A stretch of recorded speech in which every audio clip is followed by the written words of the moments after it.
নমস্কাৰ বোলো সকলোকে পুনৰবাৰ আপোন নিউজৰ অন্য এটা ভিডিঅ' লৈ স্বাগতম জনাইছো। আজিৰ এই ভিডিঅ'টো বৰ্তমান সময়ত আত্মসহায়ক গোটত থকা মহিলাসকলৰ কাৰণে এটা খুবেই চৰ্চিত বিষয়ৰ ওপৰত আজিৰ খবৰটো আপোনালোক সকলোৰে বাবে লৈ আহিছো। খবৰটো হৈছে যে অসম চৰকাৰৰ ফালৰ পৰা মহিলাসকলক যি নেকি উদ্যমিতা আঁচনিৰ অধীনত 10,000 টকাকৈ দিব বুলি কৈছিলে। তো সেই 10,000 টকাৰ ইতিমধ্যে বহুতৰে মোবাইলত SMS আহিছে আৰু SMS আহিছে ঠিক এনেকুৱা টাইপৰ এটা SMS আহিছে আৰু কিছু মহিলাৰ মোবাইলত SMS টো অহা নাই। গোটত যদি 10 জনী সদস্য আছে তাৰে হয়তো 5 জনীৰ অহা নাই, 5 জনীৰ আহিছে, হয়তো 2 জনীৰ অহা নাই, বাকি 8 জনীৰ আহি গৈছে। এতিয়া এই যি 8 জনীৰ নাম্বাৰ আহিছে মানে মেছেজ আহিছে তেওঁলোকে হয়তো ভাবিছে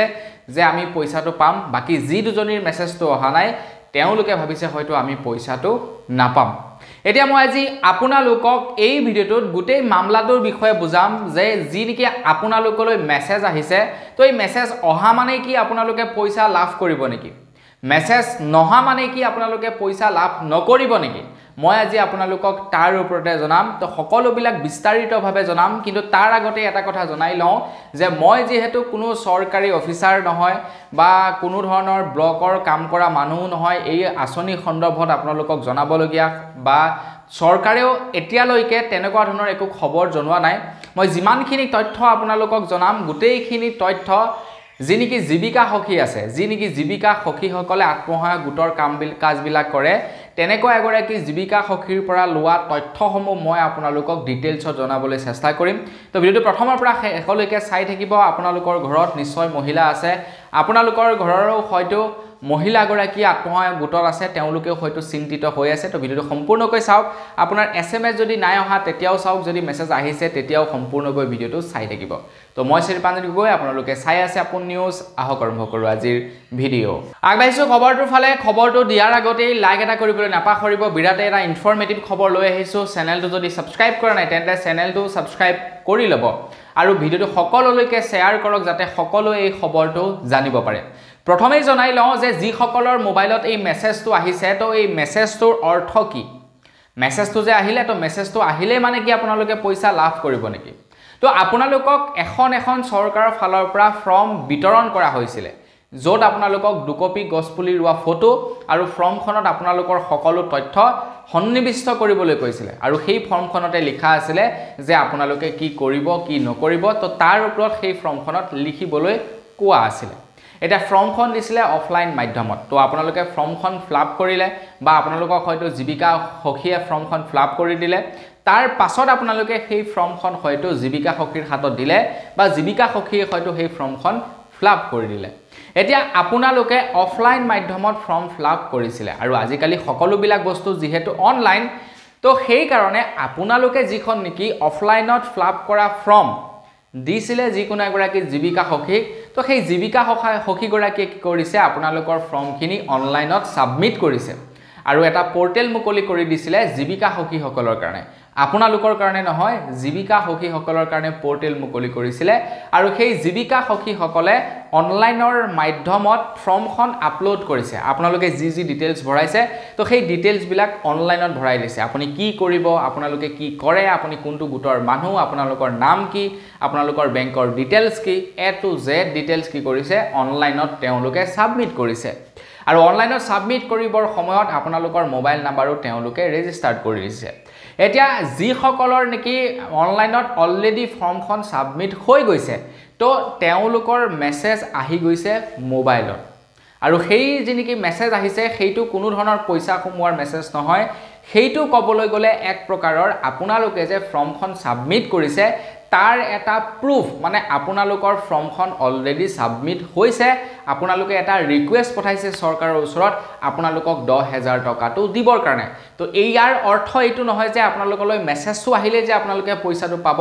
সেইটো কিন্তু কনফাৰ্ম নহয়। এতিয়া আপোনালোকক জনাই লওঁ যিসকলৰ নেকি 10,000 টকাৰ সেই মেছেজটো অহা নাই তো তেওঁলোকলৈ মেছেজ কিয় অহা নাই। ইয়াতে কেইবাটাও কাৰণ থাকিব পাৰে। তো সেই কেইবাটাও কাৰণৰ ভিতৰত যদি কিবা এটা আপোনালোকৰ পৰে তেতিয়া আপোনালোকৰ মেছেজটো নাহিব প্ৰথমটো কাৰণ হৈ গ'ল আপোনালোকৰ মোবাইল নাম্বাৰটো যদি কেনেবাকৈ খেলিমেলি হৈছে তেন্তে আপোনালোকলৈ মেছেজ নাহিব দ্বিতীয়টো কাৰণ হৈ গ'ল আপোনালোকে ফৰ্মখন যদি ফিলআপ কৰোঁতে কিবা কাৰণত অকণমান ভুল কৰিছিলে বা খেলিমেলি কৰিছিলে তেতিয়া হয়তো জীৱিকা সখীগৰাকীয়ে আপোনালোকৰ ফৰ্মখন সাবমিট কৰিব পৰা নাই আৰু যাৰ কাৰণে আপোনালোকলৈ মেছেজ অহা নাই 3 নম্বৰটো কাৰণ হৈ গ'ল আপোনালোকে যেতিয়া আপোনালোকৰ ফৰ্মখন যেতিয়া জীৱিকা সখীগৰাকীয়ে সাবমিট কৰিছিলে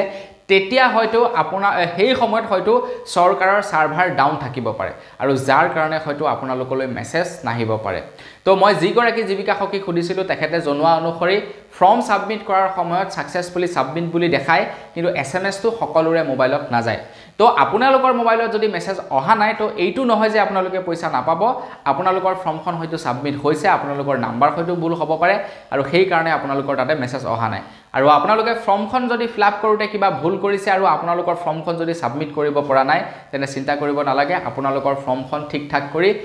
জীৱিকা সখীগৰাকীয়ে পুনৰ হেখন সাবমিট কৰিব তো এই তিনিটা ৰিজনৰ কাৰণে আপোনালোকৰ মোবাইললৈ এসএমএস নাহিব পাৰে এতিয়া কথাটো হৈ গ'ল যে যদিহে আপোনালোকৰ ধৰিলক মেছেজ আহিছে তো আপোনালোকে পইচা পাব নেকি না আপোনালোকৰ মেছেজ যদি আহে তাৰ পাছতো আপোনালোকে পইচা নাপাব পাৰে কিয় কি কাৰণে কাৰণ হৈছে যেতিয়াই নেকি আপোনালোকক ফৰ্মখন দিয়া হৈছিল তেতিয়া কেইটামান শৰ্ত বান্ধি দিছিলে অসম চৰকাৰৰ ফালৰ পৰা তো যেনে হৈ গ'ল লৰা ছোৱালী বেছি থাকিব নোৱাৰিব আপোনালোকে চাকৰি কৰা হ'ব নালাগিব তেতিয়াহে আপোনালোকে সেই 10000 টকাটো পাব আৰু সেই যি নেকি 10000 টকাটো দিয়া হ'ব সেইটো আপোনালোকক বিজনেছ কৰিবৰ কাৰণে দিব আপোনালোকক খাবৰ কাৰণে নহয় গতিকে আপোনালোকৰ যদি ধৰিলক কিবা কিবি খেলি মেলি পায় তেন্তে আপোনালোকে পইচা নাপাব আপোনালোকৰ বৰ্তমান অনলাইন এপ্লাই হৈছে অনলাইন এপ্লাই হোৱাৰ পাছত আকৌ এখন ফাইনেল লিষ্ট ওলাব যে কোনে কোনে পইচা পাব আৰু সেই লিষ্টখনত যদি আপোনালোকৰ নাম নাহে তেতিয়াহে আপোনালোকে কনফাৰ্ম হ'ব যে আপোনালোকে পইচা নাপাব বুলি এতিয়া আপোনালোকৰ যেতিয়া নেকি ধৰিলক মেছেজ আহিছে বা আপোনালোকৰ ফৰ্মখন যদি অনলাইনত সাবমিট হৈছে অনলাইনত সাবমিট হোৱাৰ পাছত আপোনালোকৰ এটা ইন্টাৰভিউ ল'ব আৰু সেই ইন্টাৰভিউটোত আপোনালোকক সুধিব যে কি কৰিব কি কাৰণ আপোনালোকে পইচাটো লৈছে কি কৰিব কি নকৰিব এই বিলাকৰ বিষয়ে আপোনালোকক সুধিব আপোনালোকৰ প্ল্যান কি আপোনালোকক যে আমি 10000 টকাটো দিম তো 10000 টকাটোৰে আপোনালোকে কেনেকুৱা কি কৰিব ক'ত ইনভেষ্ট কৰিব তাৰ পৰা কিমান ইনকাম হ'ব এই সন্দৰ্ভত আপোনালোকক সুধিব তাৰ পাছতহে আপোনালোক ভেৰিফাই হ'ব আৰু চৰকাৰে যিবিলাক নেকি ৰুল ৰেগুলেশন বান্ধি দিছে তো সেই ৰুল ৰেগুলেশনৰ ভিতৰত যদি আপোনালোক নপৰে তেতিয়া আপোনালোকৰ ফৰ্ম কিন্তু ৰিজেক্ট হ'ব তো এইটো কিন্তু আপোনালোকে মনত ৰাখিব তো বন্ধু বান্ধৱীসকল তো আপোনালোকৰ যদি মোবাইলত এতিয়ালৈকে যদি মেছেজ অহা নাই চিন্তা কৰিব নালাগে কিবা কাৰণত হয়তো আপোনালোকৰ নাম্বাৰটো দিওঁতে খেলিমেলি হ'ব পাৰে এটো কোনো ডাঙৰ কথা নহয় বা আপোনালোকৰ হয়তো ডকুমেন্টত কিবা ভুল ভাল হ'বও পাৰে তো সেই কাৰণে মেছেজ নাহিব পাৰে বা সেই সময়ত সাৰ্ভাৰ ডাউন থাকিব পাৰে সেই কাৰণে মেছেজ নাহিব পাৰে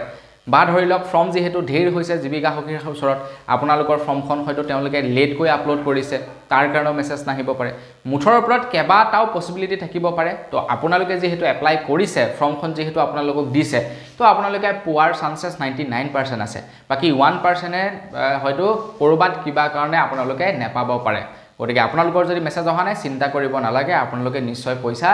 লাভ কৰিব তো বন্ধু বান্ধৱীসকল আজিৰ ভিডিও জনাবলগীয়া সৰু এটা খবৰ ইমানে আছিল খবৰটো জানি কেনেকুৱা লাগিলে কমেন্ট কৰি জনাব যদি ভাল লাগিলে লাইক এটা কৰিব চেনেল যদি সাবস্ক্ৰাইব কৰা নাই সাবস্ক্ৰাইবটো কৰি ল'ব পুনৰ এটা ভিডিও লগ কৰাৰ খাতিৰ বিলাই মাগিছো ধন্যবাদ জয় অসম